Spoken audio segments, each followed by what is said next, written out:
I stared at the open closet, my heart pounding with a mixture of grief and disbelief. Kayla, my estranged sister, was rummaging through Dad's belongings like a vulture picking at a carcass. The audacity of her actions on the very day we were supposed to be mourning our father's passing left me speechless. "Hey, you too," Kayla said, glancing over her shoulder with a smirk. "What are you doing? Dad's gone, so I just came to get my inheritance." Her casual dismissal of our loss ignited a fury within me. "How dare you?" I spat. "This is Dad's house, not some flea market for you to loot." Kayla rolled her eyes. "Don't get your panties in a twist, sis. I'm just taking what's rightfully mine." "You lost any right to call me sis the day you slept with my husband," I seethed, the memory of her betrayal still fresh and raw. 15 years ago, my life had been a picture of domestic bliss. I was a socially awkward systems engineer, content with my quiet routine, until Paul burst into my world like a whirlwind of energy. His outgoing nature and infectious charm drew me out of my shell, and before long, we were married with 2 beautiful sons. But the idyllic facade crumbled when I discovered evidence of Paul's infidelity, a used condom wrapper carelessly discarded.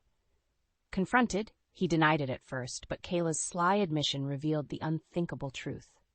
My own sister had been the other woman. The divorce that followed was a bitter pill to swallow.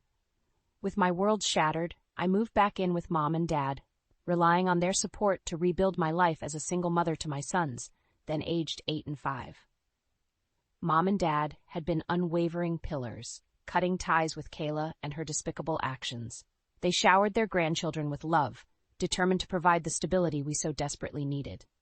Now, 15 years later, Dad was gone, taken by cancer after a valiant battle. And on the very day we should have been honoring his memory, Kayla had the gall to show up and desecrate his home with her greed. The nerve of Kayla never ceased to amaze me. Even after all these years, she remained the same selfish leech, taking without a shred of guilt or remorse. I should have seen the signs earlier, but I was too blinded by the illusion of having a loving family.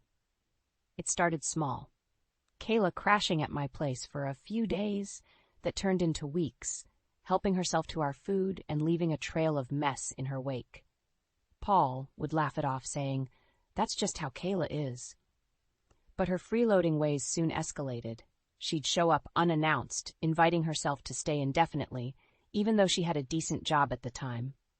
Kayla would lounge around our house like it was her personal resort while I worked long hours to support our family. "Why should I waste my money on rent when I can stay here for free?" She'd quip with a sly grin. Paul never saw an issue with it, always making excuses for her behavior. "She's family," he'd say. "We have to help her out." I should have put my foot down, but I was too consumed by keeping our household running smoothly.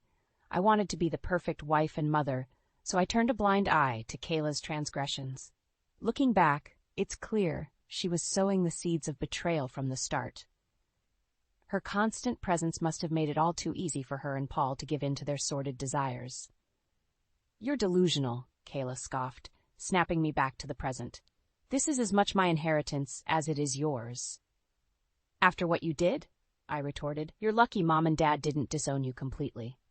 Her eyes narrowed. "Oh, please, like you're some innocent victim in all this." "If you had been a better wife, Paul wouldn't have strayed." My fists clenched at her audacity to shift the blame. "How dare you? I worked myself to the bone to provide for our family while you just took and took." Kayla shrugged nonchalantly. "Not my fault you were too much of a doormat to stand up for yourself. I wanted to lash out, to make her feel the pain she'd inflicted, but I knew that's what she craved, a reaction, an excuse to play the victim. So I took a deep breath and met her gaze with steely resolve. "Get out," I said firmly, "and don't ever come back." For a split second, I saw a flicker of surprise in her eyes, as if she hadn't expected me to stand my ground, but it was gone in an instant, replaced by a sneer. "Whatever, I'll get what's owed to me, one way or another." With that parting threat, she brushed past me, leaving a wake of resentment and unfinished business. I knew this wouldn't be the last I'd hear from her. Kayla was like a persistent stain that just wouldn't wash out, no matter how hard I scrubbed. But I was done being a doormat. If she wanted a fight, I'd give her one, and this time I wouldn't back down. The days following Dad's funeral were a blur of grief and turmoil. Kayla's unwelcome appearance had reignited the smoldering embers of resentment I thought I had long extinguished. Her audacity to stake a claim on Dad's belongings felt like a slap in the face, a betrayal compounded by her past transgressions. I tried to focus on the happier memories, Dad's warm smile, his steadfast support during my darkest days. But Kayla's lingering presence cast a pall over everything, a constant reminder of the pain she had inflicted on our family. It was during one of those restless nights that I made a discovery that would forever shatter what little remained of my trust in Kayla. As I rummaged through the laundry basket, a stark reminder of Paul's infidelity caught my eye. A crumpled condom wrapper. My heart sank as the realization washed over me. Kayla had been staying with us again, taking advantage of our hospitality while carrying on her sordid affair with my husband right under my nose. The anger and hurt I had bottled up for years came rushing forth like a tidal wave. I stormed into the living room where Paul and Kayla were lounging on the couch and flung the damning evidence at their feet. "Explain this," I demanded, my voice trembling with rage. Paul's eyes widened in shock, but Kayla simply rolled her eyes unfazed. "Oh, relax, sis," she drawled. "It's not like you didn't know Paul and I were together." "Don't call me that," I snapped. "You're no sister of mine." Paul held up his hands in a placating gesture. "Jenna, honey, it's not what you think." But I wasn't having any of his lies. "Save it, Paul. I'm done being made a fool of." Kayla let out a derisive snort. "Finally she grows a backbone. About time you stopped being such a doormat." Her callous words were like twisting the knife deeper. "How could you, Kayla? He was my husband." Was being the operative word, she retorted with a smirk. "Face it, sis. You never could satisfy a real man like Paul. He needed someone who could keep up with his needs." Paul shifted uncomfortably but remained silent, unwilling or unable to defend me against Kayla's venom. "You're despicable," I spat. "Both of you. I want you out of my house and out of my life for good." Kayla simply shrugged, unperturbed. "Suit yourself. Just don't come crying to me when you realize what a mistake you've made." As she sauntered out, Paul lingered behind, his expression a mixture of guilt and resignation. "Jenna, he began, but I cut him off with a withering glare. "Don't. Just go. I can't even look at you right now." For once he didn't argue, simply nodding and slinking out the door like a kicked puppy. In that moment, I felt a strange sense of liberation. The scales had fallen from my eyes, and I was finally free of their toxic hold. It would be a long road ahead, rebuilding my life as a single mother with 2 young sons to care for. But at least now, I could do so without the weight of betrayal and lies dragging me down. Kayla and Paul had made their choices, and I was determined to forge a new path, one free from their poisonous influence. Little did I know, our paths would cross again in the most unexpected of ways, reigniting the flames of revenge I thought had long been extinguished. The aftermath of Paul and Kayla's betrayal was like navigating through a minefield of emotions. One moment, I'd be consumed by rage, fantasizing about all the ways I could make them pay for their deceit. The next, I'd be overwhelmed by a profound sense of loss, mourning the life I thought I had. Through it all, my sons were my anchors, their innocent faces a reminder of why I had to stay strong. I couldn't let Kayla and Paul's selfish actions poison the only pure, untainted parts of my life. So with a heavy heart, I packed up what little belongings we had and moved back in with Mom and Dad. They welcomed us with open arms, their unconditional love and support a soothing balm on my wounded soul. "That girl is dead to me," Mom declared, her usual gentle demeanor hardened by Kayla's actions. "How could she do this to her own sister?" Dad simply shook his head, his eyes filled with a mixture of disappointment and sorrow. "I never thought she'd stoop so low." Their unwavering loyalty meant everything to me. While Kayla had torn our family asunder with her selfish desires, Mom and Dad remained steadfastly by my side, determined to help me pick up the pieces. In the months that followed, they showered my sons with affection, doting on them as only grandparents could. They were determined to provide the stability and love that had been ripped away from our lives. "Don't you worry, sweethearts," Mom would coo, enveloping them in her warm embrace. "Grandma and Grandpa are here for you, always." Slowly, gradually, we began to heal. The pain of betrayal never truly went away, but it became more manageable, a dull ache instead of a constant, searing agony. I threw myself into my work, finding solace in the structured world of systems and code. It was a welcome escape from the emotional turmoil that still simmered beneath the surface. Years passed, and my sons grew into remarkable young men, their resilience a testament to the strength of our family bond. We had weathered the storm, emerging battered but unbroken. Then, like a cruel twist of fate, Dad was diagnosed with cancer. The news hit us like a ton of bricks, shattering the fragile peace we had so carefully cultivated. Dad, our rock, our unwavering pillar of strength, was now the one in need of support. We rallied around him, Mom, my sons, and I, determined to face this new challenge head-on as a united front. Dad fought valiantly, his indomitable spirit an inspiration to us all. But in the end, the disease proved too formidable a foe. As I held his frail hand in those final moments, his eyes still shone with a fierce love and pride that no illness could ever diminish. "Take care of each other," he whispered, his voice a mere rasp, "and know that I'll always be watching over you." Those were his last words to us, a final message of love and unity that would echo through the years to come. Little did I know, his passing would reignite a long-simmering feud, one that would test the bonds of our family like never before, and thrust me into a reckoning with the demons of my past. 15 years. That's how long it had been since Kayla's betrayal, since the day she shattered our family with her selfish actions. In that time, I had rebuilt my life from the ashes, focusing all my energy on being the best mother I could be to my sons. Now they were grown men, Ethan, 23, and Lucas, 20, both forging their own paths in the world.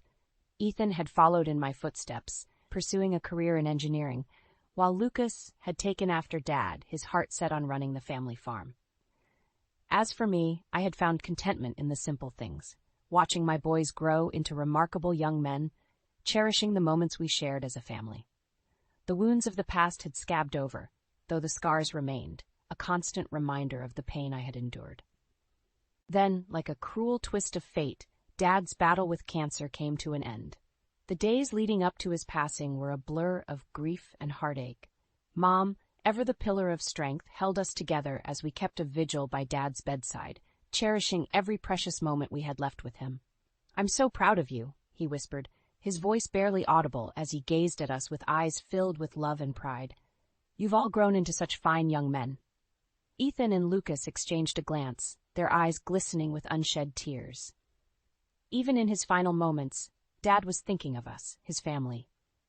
When the end finally came, it was peaceful, Dad slipping away with a serene smile on his face, as if he had glimpsed something beautiful waiting for him on the other side. As we gathered to mourn and celebrate his life, I couldn't help but feel a sense of closure. Dad had lived a full, rich life, surrounded by those he loved most. He had imparted his wisdom, his values, his unwavering spirit onto his grandchildren, ensuring that his legacy would live on long after he was gone. It was during the wake that the first hint of trouble arose. Well, if it isn't the happy little family?" A familiar, grating voice sneered from behind me. I whirled around to find Kayla standing there, her arms folded across her chest, a smirk playing on her lips. And beside her, like a specter from my nightmares, was Paul. "What are you doing here?" I hissed, my hands balling into fists at my sides. Kayla rolled her eyes. "Relax, sis. We're just here to pay our respects." "Don't call me that," I spat. "You lost the right to call me family a long time ago." Paul cleared his throat, his gaze shifting nervously between us. "Jenna, maybe we should take this somewhere more private," but Kayla wasn't having it. "Oh, no. Let's have this out right here in front of everyone. After all, we're just one big, happy family, aren't we?" Her mocking tone was like salt in an open wound, reigniting the fury I thought I had long since extinguished. "You have a lot of nerve showing your faces here," I growled, my voice low and dangerous. Kayla's smirk widened. "What's the matter, sis? Afraid we're going to stake our claim on Dad's inheritance?" And just like that, the pieces fell into place. Of course, that's what this was all about. Money, greed, the same toxic impulses that had driven Kayla's actions all those years ago. I opened my mouth to unleash a scathing retort, but a gentle hand on my shoulder stopped me. I turned to find Mom standing beside me, her eyes filled with a quiet strength and resolve. "Not here," she murmured. "Not today. This is about honoring your father's memory." I wanted to protest, to confront Kayla and Paul head on, but Mom was right. this wasn't the time or the place. So with a curt nod, I turned my back on them, rejoining my sons and the rest of our family. But even as we celebrated Dad's life, I couldn't shake the feeling that this was just the beginning, the opening salvo in a battle that had been brewing for far too long. Little did I know, the true war was still to come, and the stakes were higher than I could ever have imagined. The tension was palpable in the days following Dad's funeral. Kayla and Paul's unexpected appearance had reignited old wounds, their audacity to show their faces a slap in the face to our family's grief. Mom tried to keep the peace, urging us to focus on honoring Dad's memory. But I could see the pain in her eyes, the disappointment that her own daughter could be so callous and selfish. "Don't let them ruin this for us," she pleaded, her voice strained with emotion. "Your father wouldn't have wanted us to dwell on their pettiness." I nodded, forcing a smile for her sake. But deep down I knew this was far from over. Kayla and Paul had made their intentions clear. They were after Dad's inheritance, and they wouldn't stop until they got what they wanted. Sure enough, a few days later, there was a knock at the door. I opened it to find Kayla standing on the porch, her arms crossed defiantly. "We need to talk," she said, brushing past me without waiting for an invitation. "Make it quick," I replied, my jaw clenched. "I don't have the patience to deal with your games right now." Kayla scoffed. "Games? This is about getting what's rightfully ours." "Yours?" I echoed incredulously. "After everything you've done, you really think you're entitled to anything from Dad?" "He was my father, too, in case you've forgotten," she snapped.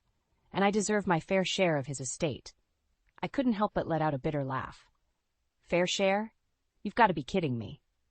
"Jenna, please," Paul interjected, stepping in from behind Kayla. "Let's not make this any harder than it has to be." His pleading tone only served to stoke the flames of my anger. "Harder than it has to be? You two made it hard the moment you betrayed me and this family." Kayla rolled her eyes. "Here we go again, playing the victim card. When are you going to take some responsibility for once in your life?" "Responsibility?" I sputtered.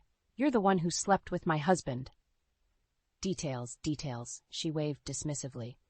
"The point is, we're here to claim what's owed to us. Dad's estate, his assets, everything."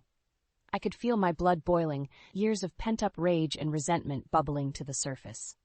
"Over my dead body." Kayla's eyes narrowed. "Is that a threat?" "It's a promise," I growled, taking a step closer. "You're not getting a single cent, not after the way you've treated this family." For a moment, we stood there, locked in a tense standoff, the air thick with hostility. Then, to my surprise, Kayla's expression shifted, a sly smile spreading across her face. "We'll see about that," she said coolly. "I have a few tricks up my sleeve that you might not be aware of." Before I could demand an explanation, she turned on her heel and strode out, Paul trailing behind her like a lost puppy. As the door slammed shut behind them, I felt a chill run down my spine. Kayla's parting words hung in the air like an ominous threat, and I couldn't shake the feeling that this was just the beginning of a much bigger battle. Little did I know, the true war was still to come, and the stakes were higher than I could ever have imagined.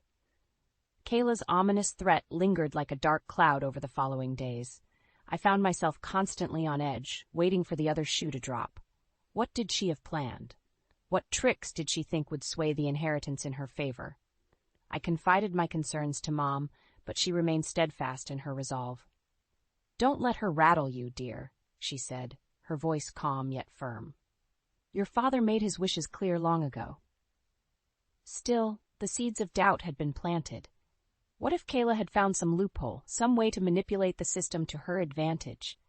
She had always been skilled at exploiting weaknesses, at twisting situations to suit her selfish needs. The thought of her weaseling her way into Dad's hard-earned assets made my blood boil. After everything she'd put our family through, she didn't deserve a single cent. It was during one of these restless nights that Mom summoned me to the living room, a solemn expression on her face. "There's something you need to know," she began, her hands trembling slightly as she clutched a manila envelope. Dread washed over me as I took a seat beside her, bracing myself for whatever bombshell she was about to drop. "Your father knew this day might come," she continued. "He knew Kayla's greed and entitlement would rear their ugly heads eventually."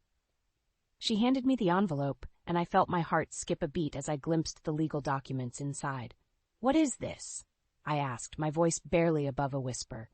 Mom's gaze was steady, her eyes shining with a mixture of sadness and resolve. "Your father's final act of love and protection for this family." With trembling hands, I pulled out the papers and began to read.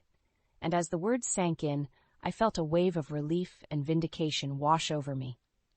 Years ago, without any fanfare or announcement, Dad had legally adopted Ethan and Lucas, making them his legal heirs in every sense of the word.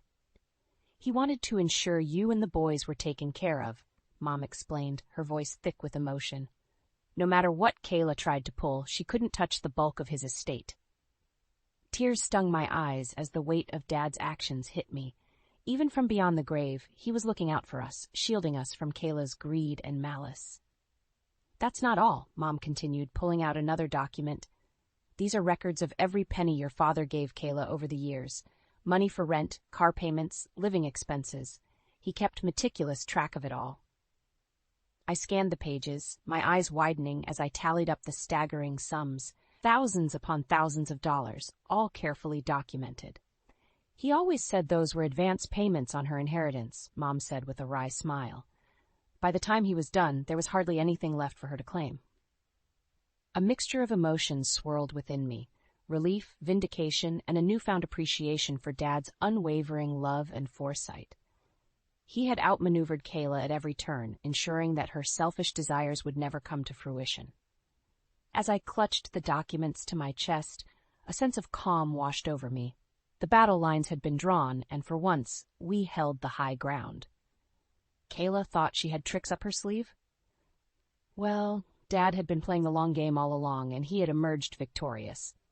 A sly smile tugged at my lips as I imagined the look on Kayla's face when she realized the full extent of Dad's preparations. For once, she wouldn't be the one calling the shots. The war was far from over, but thanks to Dad's careful planning, we finally had the ammunition we needed to fight back. And this time, we wouldn't be taking any prisoners. Armed with Dad's carefully laid plans, I felt a newfound sense of confidence and determination. No longer would I cower in fear of Kayla's manipulations. It was time to take the fight to her. It didn't take long for the opportunity to present itself. A few days later, there was a sharp rap on the door, and I opened it to find Kayla standing on the porch, her arms crossed defiantly. "Well," she demanded, arching an eyebrow, "are you going to let me in, or do we have to do this dance again?" I met her gaze with a steely resolve, unflinching in the face of her bravado. "Actually, I think it's time we had a little chat." Before she could protest, I brushed past her and made my way down the porch steps, gesturing for her to follow. Kayla hesitated for a moment, caught off guard by my sudden assertiveness, before trailing after me with a huff. We stopped in the middle of the yard, the warm afternoon sun beating down on us. I could feel her impatience radiating off her in waves, but I remained calm, composed. "All right, let's hear it," she snapped. "What's so important that you had to drag me out here?" Without a word, I reached into my pocket and pulled out the stack of documents, holding them up for her to see. Kayla's eyes narrowed as she scanned the papers, her bravado faltering for a brief moment. "What is this?" "This," I said, my voice steady and unwavering, "is Dad's final act of love and protection for our family." I proceeded to lay it all out for her. The legal adoption of Ethan and Lucas, the meticulous records of every penny Dad had ever given her, all meticulously documented as an advance on her inheritance. With each revelation, I could see the realization dawning on Kayla's face, her smug confidence crumbling like a house of cards. "You can't be serious," she sputtered, her eyes wide with disbelief. "He can't just cut me out like that." "He didn't cut you out," I corrected her. "He simply ensured that you got exactly what you were owed. Nothing more, nothing less." Kayla's jaw clenched, her knuckles turning white as she gripped the papers in her trembling hands. "This is a mistake, a technicality. I'll contest it, you'll see." I let out a humorless chuckle. "Go ahead and try. Dad covered every base, dotted every I, and crossed every T. You've got nothing." For a moment we stood in tense silence, the weight of the situation hanging heavy in the air. Then, without warning, Kayla's composure snapped. "You think you've won?" she spat, her eyes blazing with fury. "This isn't over, not by a long shot. I'll make sure you and your precious little family pay for this." I shook my head, unfazed by her empty threats. It's over, Kayla. Dad made sure of that. You've lost, again. With a snarl of rage, she whirled around and stormed off, the documents crumpled in her white-knuckled grip. I watched her retreating form with a mixture of satisfaction and pity. For so long, she had held power over me, her selfish actions dictating the course of my life. But not anymore. Dad had seen to that, ensuring that her greed and entitlement would never again cast a shadow over our family. As I turned to head back inside, I couldn't help but smile. Kayla might have thought she had tricks up her sleeve, but Dad had been playing the long game all along. And in the end, his love and foresight had won an out over her spite and malice. It was a bittersweet victory, to be sure. But as I looked towards the future, a future where Ethan and Lucas would carry on Dad's legacy, unburdened by Kayla's toxic influence, I knew it was a victory well earned. Kayla and Paul might have stumbled away empty-handed, their dreams of an easy payday dashed.